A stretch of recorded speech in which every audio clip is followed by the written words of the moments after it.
Sometimes I'll have a thought or an idea or a recipe that's stuck in my head and I just can't stop thinking about it until I go through the process of actually making it. So in this video, we are making a delicious prawn and pepper, Spanish, Portuguese themed farro recipe. Farro is this really amazing little grain. I believe wheat berry is another name for it. Really delicious, has a really lovely chew and flavor to it. And I think all of this together is going to be absolutely delicious. So let's just jump straight into it and make our prawn farro pepper situation. And the first thing that we are going to be doing is roasting some almonds.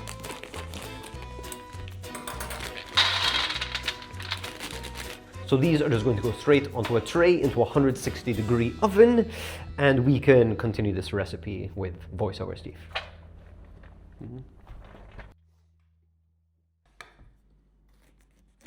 Let's jump into some veg prep. Start by removing the tops, seeds, bottoms, and white membrane from 4 peppers. Bonus points if they're different colors. Then chop them into a small dice and set these aside. For the spring onions, start by just removing a couple of the nicer spring onion greens. Then cut chunky slices of what's left of mostly the white parts of your spring onions. Then slice up those pretty greens, which we're going to set aside for garnish. And to round off the knife work for now, we're going to slice up a generous amount of garlic and set that aside as well. And now we cook.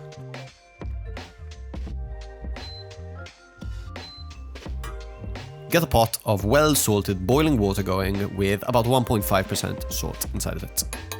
And to that, add 400 grams of farro. This will take at least 20 to 30 minutes, so use that time to get a large, wide bottom pan going for your veggies. Add a generous lug of olive oil to the pan and all of your peppers, and saute these with a little pinch of salt over high heat for 10 minutes at least. While that's going, you can step aside to prep your prawns. I used some of these inexpensive small ones that I had left over from a dumpling recipe, and I just cut them through the center, gave everything a really good rinse in some water, and carefully removed all of the visible veins on the inside, aka the poop shoots. Pat them dry on paper towels, wipe your board, and pull out your beautifully roasted almonds from the oven and chop them up on your clean board before we get back to our veggies. Once the peppers have softened slightly, you can add your spring onions and cook these for another 5 minutes.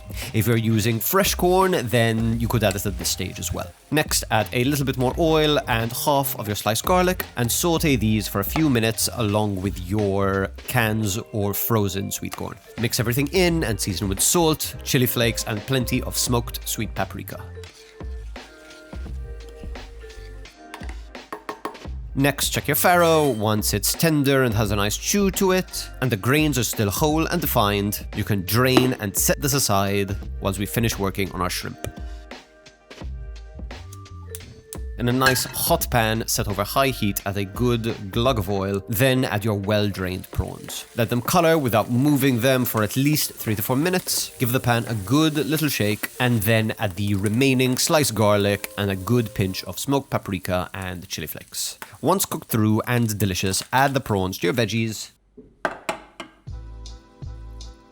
and mix these in really well along with some chopped herbs and a good little drizzle of sherry vinegar. I would have loved to use some coriander here, but all I could find was the saddest bunch of basil and a few little mint leaves. Mix your veggies and prawns together with your cooked farro until it's all really well combined. Season to taste one last time and get set up to plate everything into bowls. Top piles of your farro with a good sprinkling of your roast chopped almonds, as well as a good sprinkling of sliced spring onion greens. Some coriander would have been nice here, but life goes on without it. And all that's left to do is to taste and see if this dish was worth all of the daydreaming. We are back and it is time to taste. This is a new dish, so I'm not exactly sure what it's all going to taste like together. I think it makes a lot of sense. There's a lot of ways that I know I want to improve it, but let's actually taste and find out. Nice big bite. Final verdict is it is excellent. Like, it has a really nice mix of sweet and smoky. There's a lot of savoriness going through. Lots of amazing textures from the farro itself that has like a nice little like pop slash crunch. The corn has a similar texture. I wish the peppers had a little bit more texture. Next time I'll probably cook them on like a much higher heat to cook them faster, leave them with a little bit of bite. Just maybe get like some light char The prawns were like some cheap prawns I had in my freezers I've been trying to get rid of. Use better quality, chunkier prawns, and this obviously will turn out better. But having said all of that, it is delicious. It is a really, really nice plate of food that can obviously be improved. One last change that I would make is I had some sad looking basil and some looking mint. I would have loved some coriander, like coriander and paprika with all these other flavors, the peppers, like it just makes so much sense. But I think this is an excellent step towards a fantastic dish. I will be leaving a full recipe in the link in the description. I've just redone my website. I should be launching it next week at the time of releasing this video. So please go check that out. Go check out the website, go explore. I've put a lot of time and effort into it. Thank you so much for watching. I'm so glad that I made this because it has been living rent-free inside my head. Thank you for watching, and I'll catch you in the next one. Bye. Bye, bye, bye. Bye.